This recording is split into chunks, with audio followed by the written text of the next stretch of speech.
Kenapa kalimatnya haram? Karena kita ini adalah mayoritas muslim. Seorang muslim itu memerlukan air.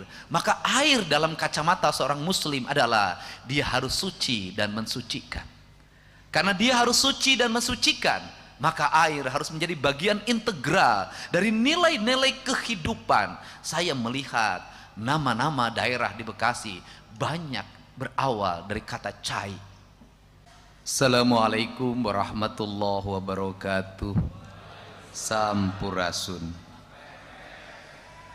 Yang saya hormati, saya muliakan dan saya banggakan Ketua, para wakil ketua DPRD Kabupaten Bekasi yang memiliki visi dan arah kebijakan yang selaras dengan apa yang menjadi cita-cita masyarakat Kabupaten Bekasi, yang hari ini dinahkodai oleh seorang bupati yang saya memberikan gelar padanya, yaitu Raja Bongkar.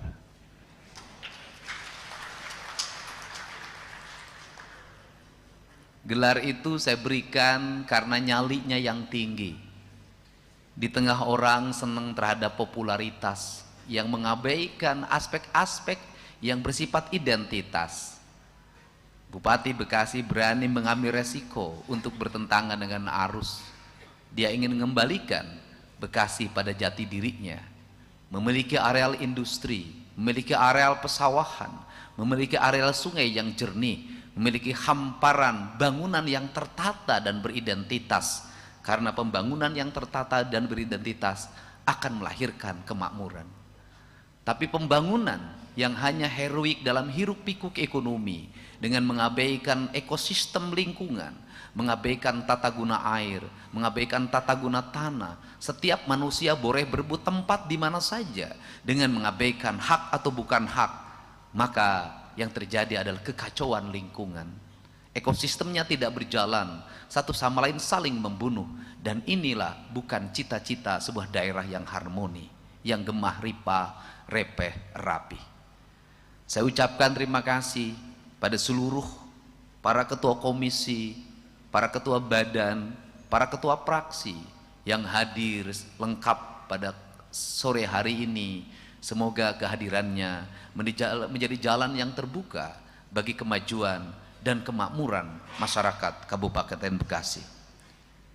Saya mengucapkan terima kasih atas kehadirannya Bapak Wakil Bupati Bekasi yang tadi ditantang untuk menambah istri oleh bupatinya.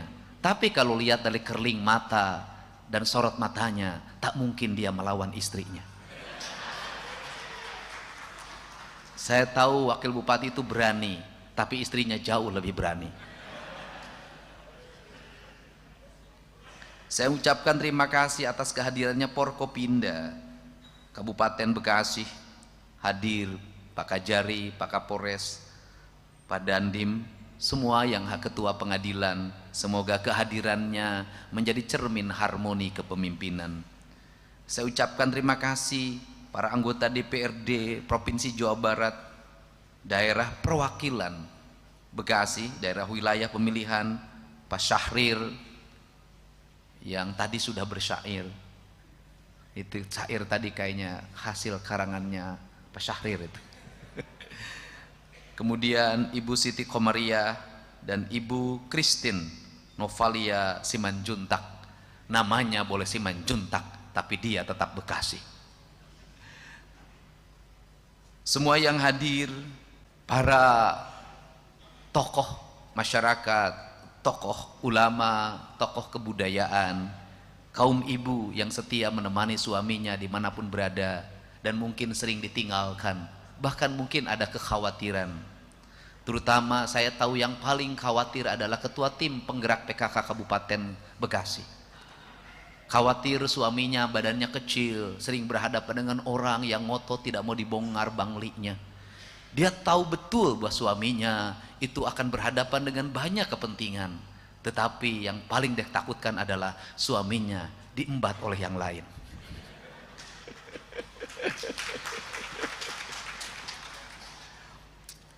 Bapak dan Ibu yang saya hormati, setiap daerah memiliki cita-cita besar. untuk mewujudkan kemakmuran wilayahnya. Bekasi punya cerita yang tidak selesai. Saya lihat tadi sudah selayaknya pemerintah Kabupaten Bekasi membuat studi tentang sejarah secara komprehensif sehingga bisa tertulis tertata dengan baik. Kenapa? Bekasi adalah cerita peradaban. Cerita peradaban apa? Cerita peradaban Tarumanegara. Di mana kekuatan Tarumanegara? Kekuatan Tarumanegara adalah di daerah aliran sungai. Karena kekuatannya di daerah aliran sungai, maka dia pasti menguasai muara.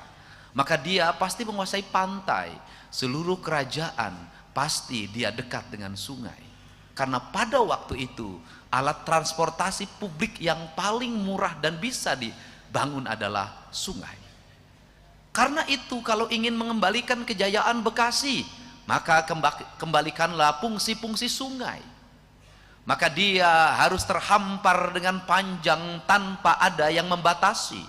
Maka dia lebarnya harus terjaga, kedalamannya harus terjaga. Maka peradaban yang terbaik ke depan adalah ketika industri Bekasi semakin tumbuh dan menjadikan sungai sebagai tempat membuang berbagai hajat, baik hajat personal, hajat komunal, hajat industri. Kalau kita ingin membangun peradaban ke depan, sudah semestinya kita bersama merumuskan 10 tahun ke depan di era kepemimpinan Pak Bupati, maka tak boleh ada lagi yang membuang limbah ke sungai. Limbah harus dikelola secara baik dengan limbah komunal. Maka pembayaran pajak yang dibayarkan oleh industri tidak boleh habis dalam setahun, tidak boleh habis dalam 5 tahun. Dalam setiap tahun kita harus menabung. Daerah mana yang dibangun IPAL komunal, wilayah mana yang dibangun IPAL komunal, maka nanti MUI-nya menyatakan pada suatu saat haram bagi siapapun yang membuang kotoran ke sungai. Kenapa kalimatnya haram? Karena kita ini adalah mayoritas muslim. Seorang muslim itu memerlukan air. Maka air dalam kacamata seorang muslim adalah dia harus suci dan mensucikan. Karena dia harus suci dan mensucikan, maka air harus menjadi bagian integral dari nilai-nilai kehidupan. Saya melihat nama-nama daerah di Bekasi banyak berawal dari kata cai. Karena cai yang keras bernama Cikarang, cai yang halus namanya Cibarusah. Dan seluruh sungai Bekasi terintegrasi dengan sungai yang ada di Bogor, bermuara di ujung utara, kemudian menyambangi area lautan yang luas, terintegrasi dengan puncak, terintegrasi dengan Gunung Pangrango, terintegrasi dengan Gunung Wayang. Sehingga ketika saya pertama kali menjabat, apa yang saya lakukan saat hujan besar, saat orang pesimis tentang penanganan banjir, yang saya lakukan adalah mengembalikan lagi puncak sebagai persemaian dari pohon, persemaian dari ekosistem hutan, persemaian dari perkebunan, dan menjadikan seluruh daerah aliran sungai tidak boleh berubah fungsi, dan memastikan tidak boleh lagi orang yang mencederai sungai di Bekasi. Karena dari itulah kita akan bisa membangun rangkaian peradaban. Kita lupa membangun hanya menghitung angka pendapatan. Kita lupa membangun hanya menghitung angka belanja. Kita lupa membangun adalah membangun rasa harmoni yang didasarkan pada nilai-nilai silih asa, silih asih, silih asu. Kemudian seluruhnya terangkai. Maka kata orang Sunda, nu jauh urang deketkeun, nges deket urang layetkeun, nges layet urang pahetkeun, nges pahet silih wangikeun. Dari itulah berbahagia menjadi orang Bekasi. Kenapa? Di Bekasi terhampar dua peradaban besar. Yang satu adalah peradaban Betawi, yang satu peradaban Sunda. Keduanya bisa berjalan dan keduanya bisa besar dan bisa melahirkan apa? Kedua hal, satu memiliki sifat heroisme, dua memiliki sifat kelembutan. Maka Bekasi sangat terbangun nilai-nilai perjuangan, nilai-nilai heroisme perlawanan terhadap penjajahan. Maka seluruh nilai heroisme itu harus dikelola oleh negara. Bagaimana heroisme itu menjadi energi bagi perubahan. Heroisme harus membangun patriotisme, patriotisme harus melahirkan angka-angka pendidikan yang memadai. Sudah selayaknya Bekasi memprioritaskan tidak boleh lagi ada rakyat yang tidak berobat, tidak boleh lagi ada rakyat yang tidak sekolah, tidak boleh lagi ada rakyat yang tidak punya rumah, tidak boleh lagi ada rakyat yang mengalami kemiskinan akut. Karena apa? Terpinggirkan di era industrialisasi, tak mampu bersaing, tak punya akses terhadap industri, terpinggirkan di hulu-hulu sungai, di bantaran-bantaran sungai. Penggusuran yang kita lakukan ke depan harus mulai diarahkan pada bagaimana menempatkan mereka pada tempat-tempat yang mulia, dan negara harus tampil dalam apa? Membangun rumah-rumah rakyat miskin, membangun sekolah-sekolah, membangun pusat-pusat pelayanan kesehatan. Kebahagiaan seorang pemimpin adalah bukan mewahnya kantor, bukan mewahnya gedung, tapi mewahnya rumah sakit, mewahnya sekolah. Itulah peradaban bisa dibangun. Untuk itu, apa yang lama di Bekasi ini? Yang lama adalah mendorong anak-anak Bekasi untuk bersekolah. Yang lama tidak membuat akses mereka terhadap industri. Kita maklumi bahwa industri berkembang terbuka bagi siapapun, tetapi proses nepotisme bukan hanya dalam dunia politik, bisa jadi terjadi dalam dunia industri. Kalau kelas menengahnya dari satu tempat A, maka pegawainya akan dari tempat A. Kalau kelas manajernya dari tempat B, maka seluruh aransemen manajernya akan tempat B. Bagaimana untuk meraih itu? Sudah selayaknya sekolah-sekolah Bekasi diarahkan pada pendidikan karakter, membangun karakter-karakter industri. Saya menyebutnya adalah sekolah manajer. Maka sekolah manajer harus dibangun dalam karakter kehidupan secara dini. Sudah selayaknya Pak Bupati memilih putra-putri terbaik Bekasi dari berbagai desa dan kelurahan, diarahkan, dibiayai oleh dana beasiswa baik kabupaten maupun provinsi. Kemudian mereka dididik sejak SMP bagaimana cara bangun, bagaimana cara mandi, bagaimana cara bersikap, bagaimana cara berbicara, bagaimana dia mengakses dalam setiap waktu. Kenapa rakyat kita tertinggal di industri? Karena mereka terbelenggu dalam kultur lingkungan yang tidak membuat dia bersaing. Kultur lingkungannya melahirkan apa? Budaya motor-motoran, budaya HP-HPan, budaya skincare, budaya kawat gigi. Dipaksakan, yang tidak dikawat pun harus dikawat karena mode. Kemudian budaya apa lagi? Budaya tidur kapan saja, budaya makan kapan saja. Seluruh kebudayaan itu melahirkan ketertinggalan. Tidak akan lahir orang-orang yang hidup dalam dunia industri, menguasai perkembangan sains dan teknologi, kalau kebudayaannya tidak dibangun. Budaya lama kita mengandalkan pada areal pertanian, menunggu gabus yang didapat di rawa, menunggu ikan yang didapat di sungai, menunggu beras yang akan dipanen pada saat 3 bulan sekali. Mungkin harus segera dirubah. Karena apa? Setiap hari budayanya kompetisi dalam setiap menit, setiap detik, setiap jam, setiap hari, dan setiap minggu. Tak ada lagi konektivitas yang harus dibangun. Yang harus diarahkan adalah profesionalitas. Kerangka itulah yang ada dalam pikiran saya. Kenapa saya mengajak anak-anak masuk barak? Kenapa anak saya menggiring anak-anak untuk berubah?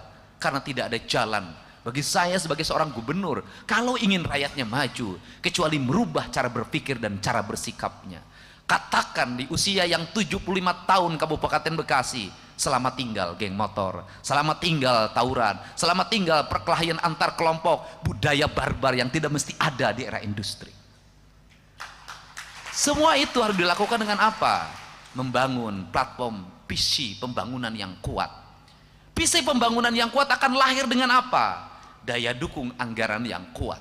Daya dukung anggaran yang kuat akan lahir dengan apa? Pola berpikir yang efisien. Pemimpin jangan hanya berpikir tentang pendapatan. Kalau pemimpin hanya berpikir pendapatan, maka di otaknya dalam setiap waktu bagaimana meningkatkan angka pendapatan, yang pada akhirnya pajak ditingkatkan. Kalau pajak ditingkatkan, maka beban rakyat semakin tinggi. Bukan itu pemimpin. Pemimpin yang harus dibangun dalam adalah belajar pada ibu kita. Ibu kita dulu meskipun sekolahnya tidak tamat SD, buta huruf, dia mampu menyekolahkan anaknya 9 orang, 11 orang, 14 orang. Apakah ada dalam pikirannya budaya pendapatan? Tidak. Yang dia lakukan adalah budaya pengeluaran. Bagaimana masaknya itu tidak berbiaya. Bagaimana kayu bakar tidak berbiaya. Bagaimana ikan tidak berbiaya. Bagaimana menyiapkan baju tidak berbiaya. Bagaimana anaknya bahagia tanpa biaya. Maka di otak yang tanpa biaya itu lahirlah kreativitas ibu-ibu yang disebut dengan budaya sambel atau budaya dapur. Maka di budaya dapur lahirlah ekspektasi, sebuah analisis yang berdasarkan pada hati. Maka ibu-ibu memasak tidak berdasarkan resep, tapi kata hatinya. Daun talas jadi masakan, daun singkong jadi masakan, apapun jadi masakan. Yang penting anak-anaknya bisa makan. Kreativitas tumbuh karena kekurangan. Maka pemerintah yang baik adalah jangan pernah berpikir kekurangan anggaran. Lakukan kreativitas dengan cara apa? Belanjalah secara tepat. Jangan lagi membuang-buang uang tidak tepat dalam belanja. Jangan menghambur-hamburkan uang keluar kabupaten, apalagi keluar provinsi. Kenapa? Karena kita sudah memungut dari rakyat kita yang ada di sini. Upayakan uang-uang yang ada di kabupaten berputar di kabupatennya, jangan loncat ke tempat lain. Itulah kebijakan yang saya ambil. Maka saya berkomitmen selama jadi gubernur ini sudah 7 bulan. Saya pergi paling jauh hanya ke Jakarta. Saya tidak mau loncat ke daerah lain terlalu jauh. Kenapa? Saya tidak mau uang yang diperoleh dari keringat rakyat Jawa Barat, dari industri yang ada di Jawa Barat, saya buang di tempat lain, apalagi di luar negeri. Problem bangsa ini adalah mengambil uang dari kampungnya dibuang ke tempat lain. Andai kata Bapak tidak tahan untuk nakal, nakallah di kampung sendiri, agar istrinya cepat untuk menemui. Ini problem, Pak. Ini ekonomi. Ini catatan yang saya miliki. Jadi, apa sih kelemahan kita ini? Saya, Pak Prabowo bercerita, apa sih yang menjadi kelemahan negara ini? Hasil alam dibawa uangnya ke luar negeri. Kita tidak ngomong luar negeri, kita ngomong di sini saja. Uang yang di Bekasi, berputarlah di Bekasi. Kunjungannya muter-muter saja di Bekasi. Studi bandinglah, studilah apa yang ada di Bekasi. Karena problematika relatif banyak untuk kita selesaikan. Ini cara kesatria dalam menyelesaikan. Kenapa? Karena orang Bekasi selalu menggunakan golok sebagai cermin seorang jawara. Ciri jawara adalah cadu mundur, pantang mulang, mun maksud tacan laksana. Bupati harus berjanji, saya tidak akan nambah istri selama rakyat saya belum berpenghasilan 10 juta per bulan.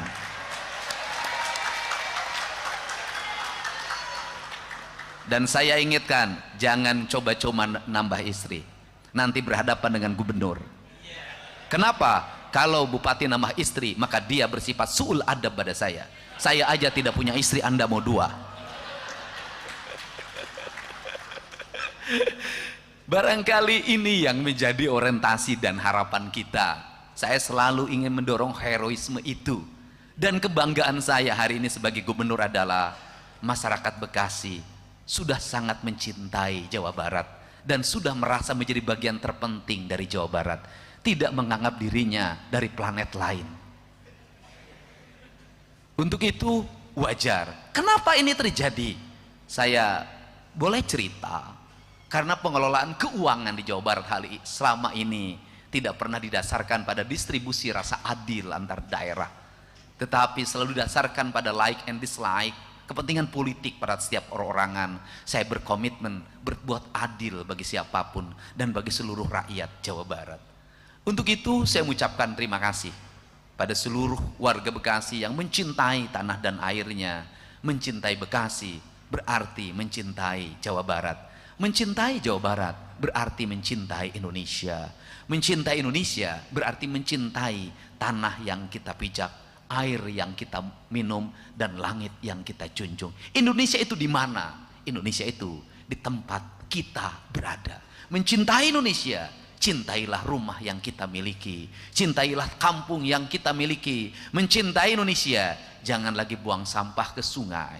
Mencintai Indonesia, jangan lagi mencemari sungai. Mencintai Indonesia, jangan lagi mengambil tanah yang bukan hak kita. Mencintai Indonesia adalah memakmurkan orang-orang miskin, menyekolahkan anak-anak yatim, menyantuni wanita-wanita tua, dan menyayangi siapapun dalam hidup kita tanpa membedakan suku, agama, dan ras. Itulah Indonesia. Dirgahayu Negara Kesatuan Republik Indonesia, Dirgahayu Kabupaten Bekasi. Semoga kita semua mampu menjaga secara utuh titipan dari leluhur kita, tanah yang kita pijak, langit yang kita junjung, air yang kita minum, udara yang kita hisap, matahari yang kita nikmati. Jayalah Bekasi untuk Jawa Barat, jayalah Jawa Barat untuk Indonesia tercinta. Wallahu muwaffiq ila aqwamit thoriq. Assalamualaikum warahmatullahi wabarakatuh. Sampurasun.